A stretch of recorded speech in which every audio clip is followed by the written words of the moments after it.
แนมไปทางไหนก็ป้าเหลือบหูเหลือบตาพี่น้องเนาะไอ้ชวนบ่ได้ไปขายของบ่มื้อนี่บ่ได้ไปมื้อนี้เป็นได้ไรคือว่าบ่ได้ไปวันสิ้นดาวโอ้วันศิลป์นี่แม่นวันศิลป์นี่ถือว่าโจ๊ะบ่โดยวันสิ้นคือว่าโจ๊กโจ๊ะหรือว่าหยุดพี่น้องเนาะบ่ได้ไปเขาว่าสิชวนนั่นเปลี่ยนรถอยู่เดี๋ยวนี้รถใช้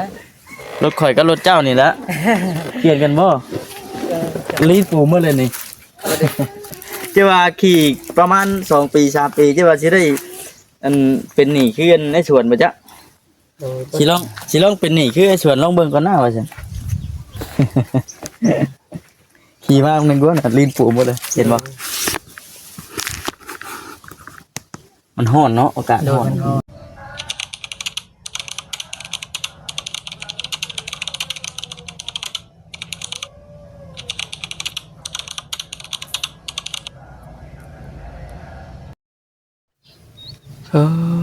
ท่าอากาศร้อนลีนจนปูมพี่น้องเอ้ย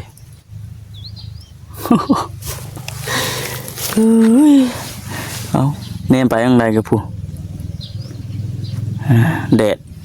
ดจ้างอยู่จักลีนจักบ่จักกันลีนโซกบาด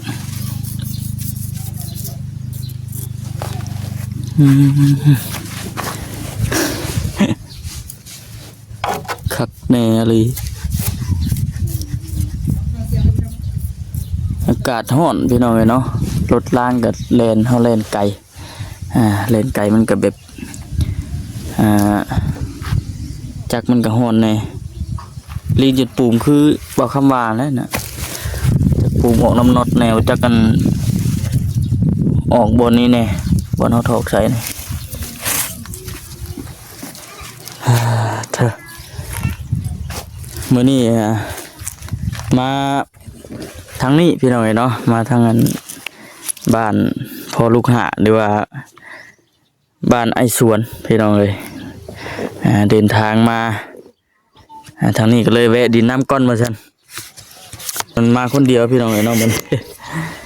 มาคนหนึ่งคนเดียวพี่น้องเอ้ยมันนี่นะ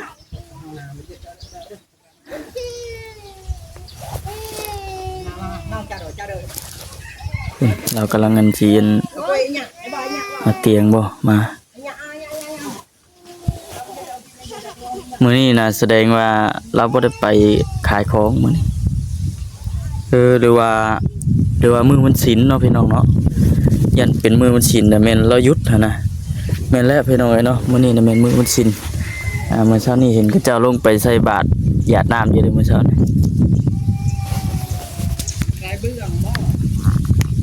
พี่น้องเอ้ยเนาะมาฮอดมาถึงก็แม่นนั่งกัน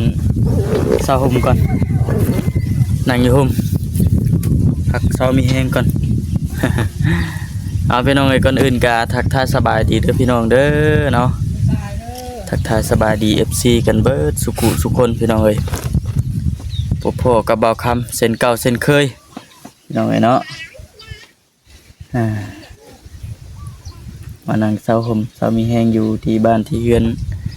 อ้ายสวนหรือว่าพ่อลูกหาเพิ่นพี่น้องเอ้ยเนาะ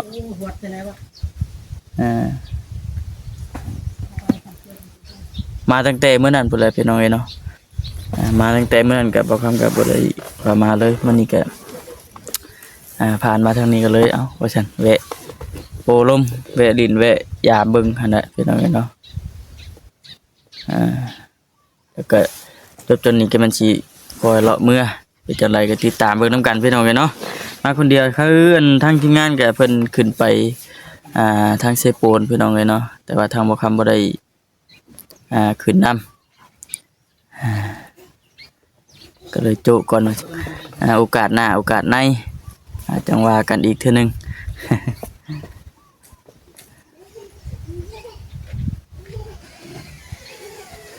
แนมไปทางไหนก็ป้าเหลือบหูเหลือบตาพี่น้องเนาะไอ้ชวนบ่ได้ไปขายของบ่มื้อนี่บ่ได้ไปมื้อนี้เป็นได้ไรคือว่าบ่ได้ไปวันสิ้นดาวโอ้วันศิลป์นี่แม่นวันศิลป์นี่ถือว่าโจ๊ะบ่โดยวันสิ้นคือว่าโจ๊กโจ๊ะหรือว่าหยุดพี่น้องเนาะบ่ได้ไปเขาว่าสิชวนนั่น เปลี่ยนรถอยู่เดี๋ยวนี้ รถใช้ รถข่อยก็รถเจ้านี่ละเปลี่ยนกันบ่ เออ รีบปูเมื่อเลยนี่ จะว่าขี่ประมาณ2 ปี3 ปีจะว่าสิได้อันเป็นหนี้คืออันในสวนบ่จ๊ะ โดย สิลองเป็นหนี้คือไอ้สวนลองเบิ่งก่อนหน้าว่าซั่น ขี่มาหนึงก่อนรีบปูหมดเลยเห็นบ่มันร้อนเนาะอากาศ โด ร้ ย อน มันฮอนเอาสบายดีบ่าวค สบายดีแวะมาลินน้ำมื้อนี้ ำโดย แวะมาเยี่ยมมายามเบิ่งนี่แหละเป็น ว่า จัง เขา ได๋ ว่า ซะ เปลี่ยนรถ เพิ่นเปลี่ยนรถก่อนว่าซั่นพี่น้องเนาะ เปลี่ยนแล้วคันเพิ่นเปลี่ยนให้ เนาะ โดยให้มันจะเป็นนี่เอายามัน อันนี้ก็บ่แน่ขี่อีกประมาณ2 ปี3 ปีแต่ว่าสิหาดาวหาพรขึ้นในสวนนี่แหละบางทีก็ โดย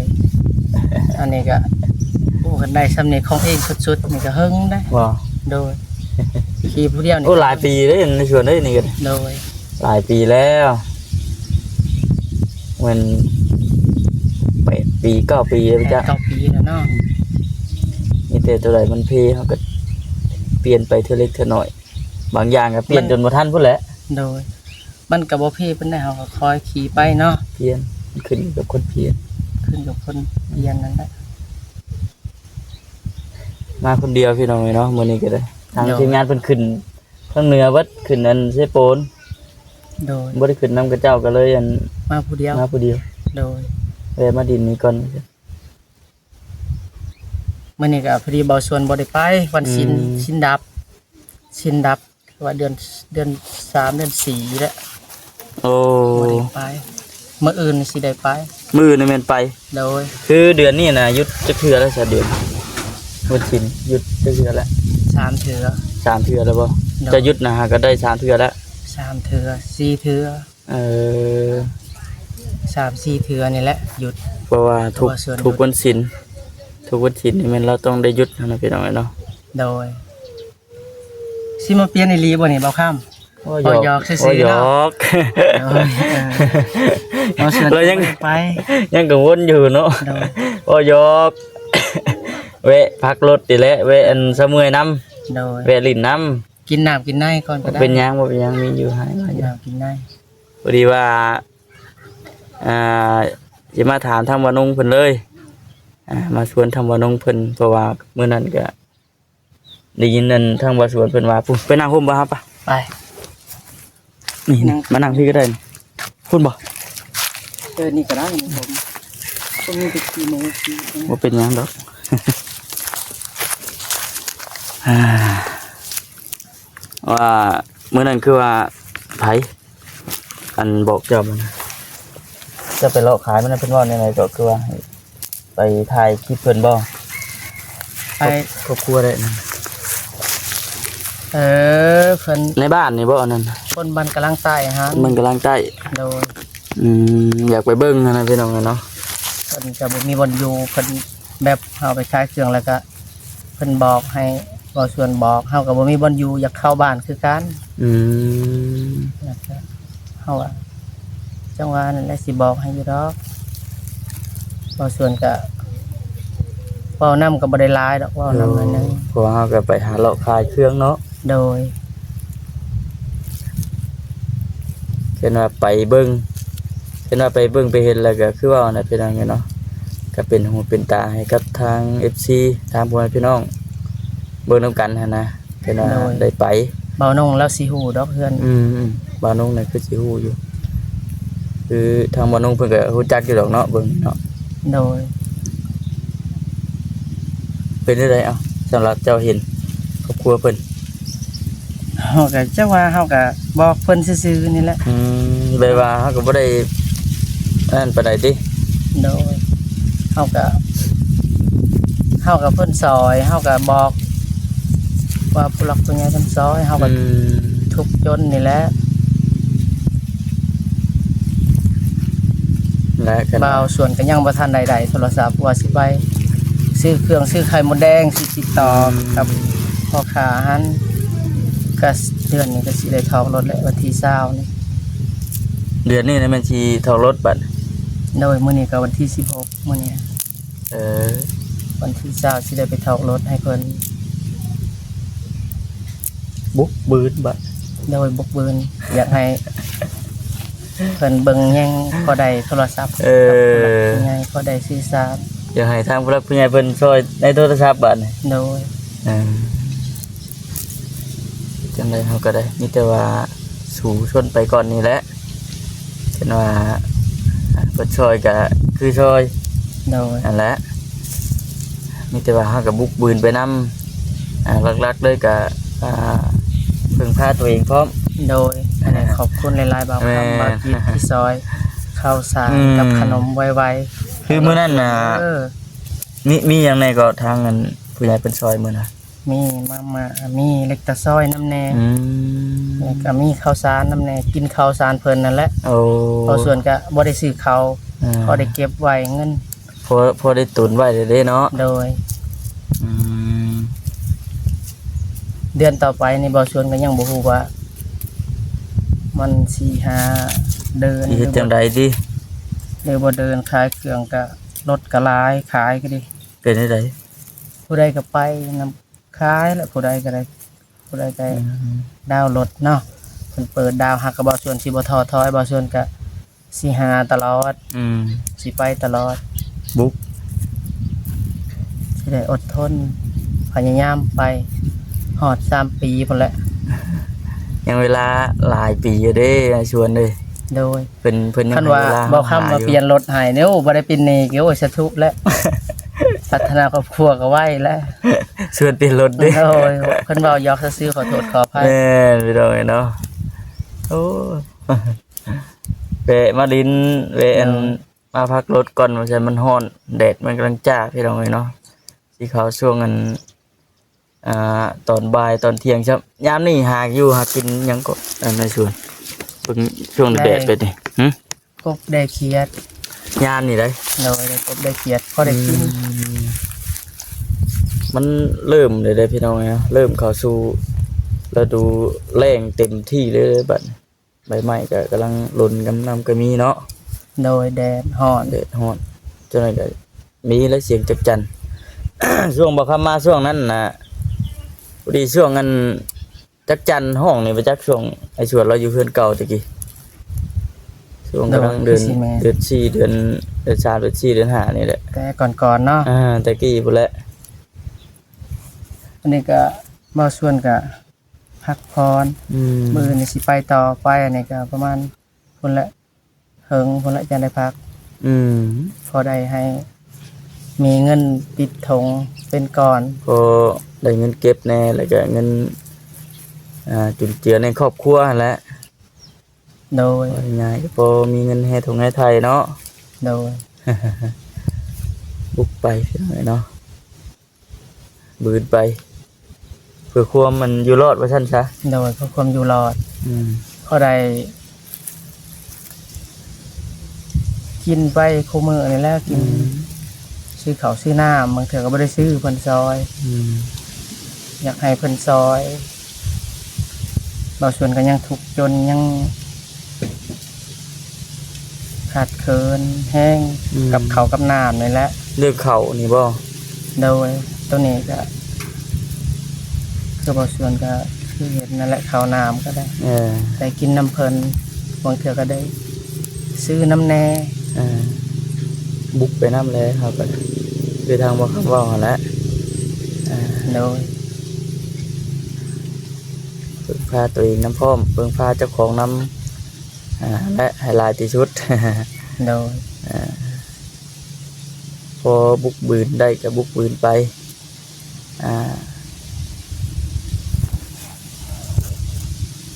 มาโน่งเพิ่นก็มาตอนแรกว่านนี่ บ่ โดยมาตอนแรกมาสัมภาษณ์เบาชวนแล้วก็เพิ่นมื้อนี้ก็บ่เห็นเพิ่น ได้ยังกินข้าวเที่ยงมื้อนี่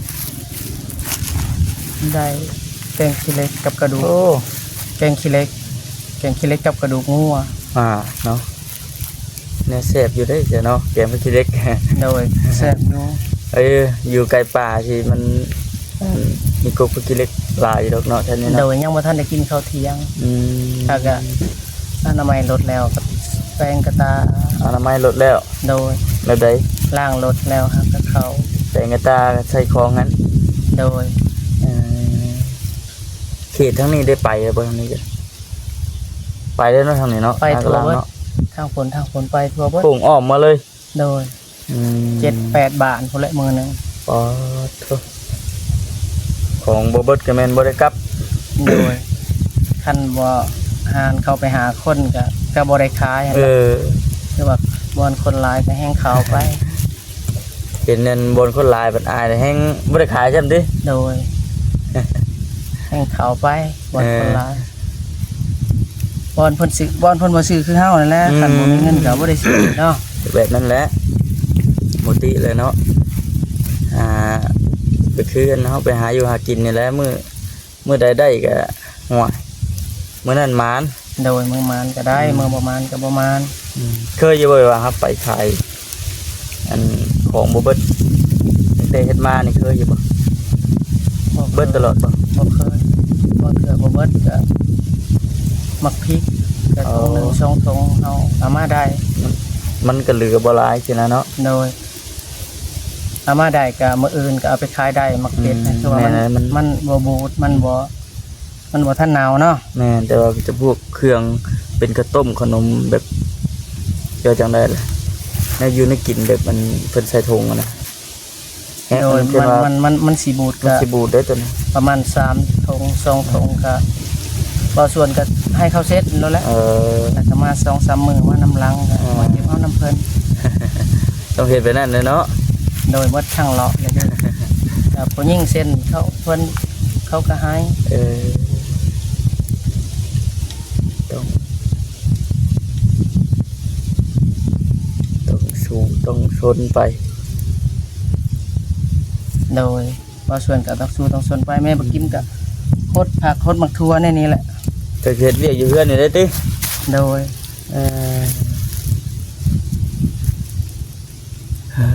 เธอแดดกำลังเดือดครับ กำลัง12 โมง พอแห้งขี่รถไปยังให้อยากรับซะแดดที่นะ โดย เฮ้ย อาจารย์บ้านกำลังตาย ในบ้านบ่ เพราะในครูสอน ถ้ากินเบิ่งเฮียนบ่มื้อนี้ ในอาจารย์ในครูเป็นหวัดบ่สบาย ในครูมันบ่สบาย โดยบ่ได้เข้า ในครูบ่สบายบ่ได้เข้าโรงเรียน โดยบ่ส่วนก็ไปส่ง ไกลบ่ ฮอดโรงเรียนคิดว่าลูกตัวไปส่งฮอดก็บ่เห็นกลับมาอีก ก็บ่ได้เข้าอีหลี ไกลบ่โรงเรียนเด้อ ไกลเติบประมาณ2 หลักประมาณ บ่อัน2หลักแต่ละมื้อนี่ตั้งแต่อันเอารถจักรมานี่ต้องได้ไปส่งคุมื้อบ่ บ่บางเทื่อเขาก็ขี่รถถีบ เอาขี่ที่ไป โดย บางมื้อนั่นก็คือมื้อหยุดสิได้เนาะมื้อทั้งนั้นพอหยุดที่ก็ไปส่งลูก โดยบ่ส่วนก็สิซื้อไข่มดแดงนำแน่ ไข่มดแดง โดยยังบ่ทันได้ซื้อดอกเดียวนี่ฮะเพิ่นเปิดแล้ว อย่าให้แม่กินมันไปหาแย่สิเนาะ บ่ ฮะ ไปหาซื้อน้ำเพิ่นน้ำบานนั่นแหละ ได้ไปรับชื่อน้ำเพิ่นสิบ่ โดยไปรับซื้อเป็นถ้วยเป็นนั่นแหละถ้วย หนึงเท่าไหร่บาท ถ้วย 10,000 อืม ตัวตึงก็ถ้วย 10,000ได้แต่เบอร์โทรว่าสิซื้อโทรศัพท์ก็หมุนเงินบ่ได้โอ้ย เอาทีละอย่างก่อน ภรรยา มันต้องเอาทีละอย่างได้ไปเอาหลายอย่างพร้อมกันแล้วบ่ได้ดอกเว้ย โดย ถ้าต้อง เอาค่อยๆเนาะ คอยก้าวไปทีละบาทก้าวช้าก็อย่ามัน ก็ช้าแล้วมันสิฮอดกันก้าวไว้ดังห้วย มันสิบ่ได้เนาะ บ่ได้แล้ว หาหมุนเงินบ่ได้ ตามงบเฮานั่นแหล้วงบเฮามีส่ำนี้ก็ คอย หมุนตัวนี้ไปก่อน อันนี้ขอบพระคุณหลายๆผู้หลักผู้ใหญ่มาซอยข้าวน้ำ3ป้าบ่าวค่ำบ่าวจิต ขอบคุณหลายๆเพิ่น ผู้หลักผู้ใหญ่เพิ่นให้อยู่ดีมีแห้งบ่าวค่ำให้อยู่ดีมีแห้งเด้อบ่าวค่ำเด้อ โดยคืออันมื้อนี้ก็ทางหมอคำก็บ่ได้มีเนาะพี่น้องเนาะ เด็กเขามาเยี่ยมน้ำ โดย เด็กเขามาดินมาหยังก่อนสิไปทางอื่นว่าซั่นนั่นแหละก็กายทั้งนี้อยู่แล้วก็แวะดินก่อนนะพี่น้องเอ้ยเนาะต่างแวะอันเสมอรถแน่ทั้งรถทั้งคนแน่และน้อยส่วนเนาะ โดย บ่ส่วนก็ว่าสิไปอยู่ไปเอามะขามอยู่บ้านบอนบ่าวลาวซอยเฮ็ดเฮือนน่ะบะทะอันน่ะบ่าวมิกนะแกะให้ซื้อไว้แล้วให้เขาแกะไว้ ซื้อไว้แล้ว โดยบอนบ่าวลาวซอยเรือหัน อืม 4-5 ซอบ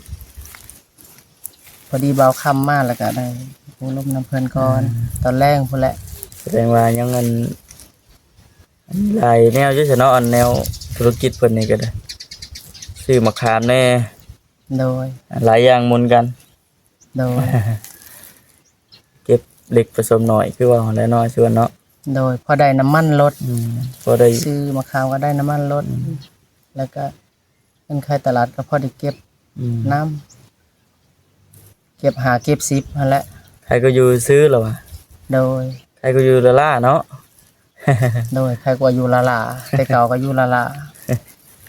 ต่างกันบันยังวันนี้เนาะ โดยกินอยู่ก็คือว่า สะดวก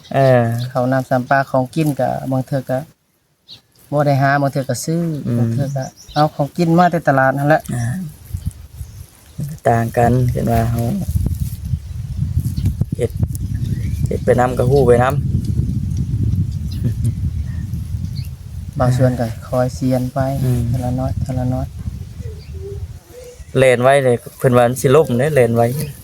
โด คอย ยย่างไป คอยย่างคอยก้าวไปทีละก้าว บางส่วนกับสีแลนไปขายเครื่องเป็นหลักนั่นแหละเป็นหลักนั่นแห เห็ด ละ เป็นอาชีพหลักเลยแบบนี้ โดย มันก็บ่มีแนวเฮ็ดเด้คันสิหลายใจก็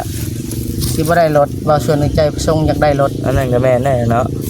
บ่ ขายอันหมากอันขนมพุ่มพวงด้วยกันได้นั่นกันเนาะ โดย เป็นกีตาร์มีแต่ว่าเป็นกำลังใจให้อันแหละส่วนนี้เลย โดย อดทน โดย จะสู้ไป ทนสู้ไป เพราะว่าแต่ส่วนในพี่น้องเลยเนาะบอกข้ามก็คือกันเลยเลยบุกบือด้วยกันพี่น้องเลยเนาะจังใดก็ฝากทางพวกพี่น้องซี อยากให้ เข้ามาเป็นกำลังใจให้เด้อพี่น้องเด้อเนาะ ก็สิให้ค่ารถน่ะสิได้ลดค่ารถ5ล้านป้ายบางส่วนก็อยากได้ให้มันเป็นค่ารถให้มันบางส่วนสิถอกให้มันได้ให้มันลดลงเป็นเดือนละล้านนะ เดือนละล้านบ่บัดน่ะ โดยบางส่วนก็หาวิธีให้มันได้เดือนละล้าน เอาเฮ็ดวิธีใดบัดน่ะ จังหวะ จาก ให้มันได้เก็บ ป เงิน กติ ำแ นี่เพิ่นว่าถอกเต็มนี่แม่นเดือน1ล้านกับ480,000เนาะจะบอกเนาะ โดย แต่ว่าเจ้าสิเอามาบัดนี้น่ะสิมาเปลี่ยนให้เดือนละล้านบัดน่ะ โดย มันสิเปลี่ยนได้เนี่ยได้บัด สิหาเงินถอกให้เพิ่นนั่นแหละหรือว่าได้เฮาก็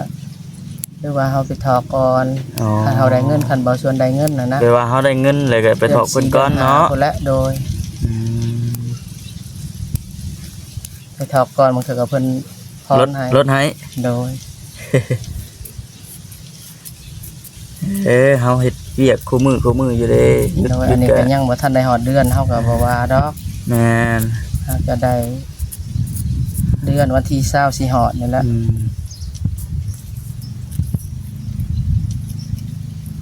อดทนเนาะ ป้าพี่น้องไงเนาะคือทางบ่ข้ามก็คือสิได้เห็นจบคลิปแล้วก็เดินทางต่อมีแต่ว่ามื้อหน้ามื้อในเด้อส่วนเด้อ โดย สิเข้ามาดินมาเยี่ยมมายามใหม่ โดย กันมาทางนี้ก็คือว่าเด้อพี่น้องไงเนาะมาเยี่ยมมา ใน ยาม ใจบ่สวนน่ะคือว่า ส่วน ในนี่หั่นคือว่าอยากให้แม่บักกี้มันขายหมักทั่วหมักแตงอยู่ในทางรถครับ อยู่ไส อยู่ในทางรถบอนเทือนลุงหั่นฮัก โอ้อยู่ ทอนเงินบ่ได้บ่นงว่าสิมาสอนให้ สอนไปได้นะ สอนทอนเงินหั่นนะ สอนทอนเงิน เฮาว่ามันสอนบ่ได้ดอก แม่ เพิ่น กิมนี่ทอนเงินบ่เป็นสิบ่ โดยถอนเงินบ่เป็น แล้วทอนเงินบ่เป็น ขายเครื่องบ่ได้เราก็แท้จริงในใจถ้าอันนั้นเบาส่วนน่ะอยากให้ไปอยู่พุ่นแหละอยู่โรงเรียนบ้านใหญ่พุ่นแหละอยากให้ไปขายในโรงเรียนครับก็มัน เจ้าบ่ได้สอนเราบ่ เราบ่ได้เรียน บ่พูดว่าเจ้า สอนถอนเงินแล้วหั่นแหละบอกแล้วแหละเท่านี้เด้อ เฮาก็สิสอนบอกอยู่ ผู้ไปแล้ว ให้ไปขายอยู่โรงเรียนครับเฮ็ดบ่ได้ก็อย่ามันให้มันหดผักหดหญ้าในนี่แหละเฮ็ดบ่ได้ก็ เฮ็ดเวียกอยู่นำเพื่อนเนาะ โดยเฮ็ดเวียกอยู่นำเพื่อนนั่น เนาะ เรียนมาหน่อยก็เลยถอนเงินบ่เป็น เอามีเวลาก็ จังเบาส่วนจังให้ลูกได้ทำได้เฮียนได้เข้าโรงเรียนพอได้ฮอดม.1 ป.5 ป.5 ม.2 และ ที่ทางไอ้สวนได้อันเฮียนฮอดห้องใดก็ ป.5 อ่านได้เขียนออก ก็ได้อยู่ก็บ่เก่งปานใด ไทยกลัวเฮาบ่ได้เฮียนจักดีเนาะ โดย อันนั้นแต่ว่านะการเฮียนก็สำคัญคือกันพี่น้องเนาะการทำการเฮียนนี่ก็ไปหันไปนี่ก็คือเอาแหละต้องอ่านฮอดบ้านนั่นบ้านนี่มันมีป้าย โดยคือฮู้จักอยู่ดอกเงินใบแสนเขาซื้อ 10,000 น่ะจักสิทอนจังได๋เงินใบแสนเงินใบ50ก็ฮู้จักซื้อ 20,000 จักสิทอนจังได๋ฮู้จักแต่50 ไผ ว่าแม่บ่กินมันแล้วก็เลยให้เราเฮ็ดเวียกในนี้คอยไปขายอย่างมัน เราเฮ็ดเวียนเพื่อนน้ำซานนี่แหละ เฮ็ดเวียกครอบครัวนี่แหละพอได้เบิ่งลูกเบิ่ง เบิ่ เต้าง ลูกเบิ่งเต่าน้ำเพื่อนน้ำซานเวลาผัวมาแต่เฮ็ดเวียกเฮ็ดงานก็ใครอยู่ลูกเมียเฮ็ดอยู่กินนึ่งข้าวนึ่งน้ำให้โดยเห็นว่าไปขายขายเบิด2คนเบิดห่วย บ่ได้เนาะ บ่ได้แล้วบัดนี้มันมีผู้อยู่เฮือนเบิดมาบัดว่าอยู่ข้าวที่น้ำอีกเพื่อแต่งอยู่แต่งกินบัด นี้ นี้ ก็บ่ชวนแบ่งให้เฮ็ดเวียกในนี้แหละ เฮ็ดเวียกน้ำเพื่อนน้ำซานนี่แหละถ้าเอาที่ว่าสู้ๆแล้วชวนเลยเนาะ โดยบ่ชวนก็สิพยายาม โอเค หาให้มันได้กำไรพอได้ใส่รถ แม่น พอได้อยากให้มันเป็นราคารถก็บางเทื่อก็อยากให้มันได้ล้านนึงเดือนนึงพอได้เก็บน้ำแน่ พอได้เก็บบ่ โดยพอได้เก็บน้ำแบบเฮาพรปะแล้วก็แบบนั้นบ่ส่วนอยากเฮ็ดฮักยังบ่ทันได้เงินดอกเดี๋ยวนี้หั่นพยายามไปก่อน พยายามไปก่อนเนาะ โดยบางเทื่อมันได้มื้อหน้าก็มีคันมันบ่ได้ก็คือว่าได้พรได้ค่ารถ โอเคเนาะสบายดีพี่น้องเนาะ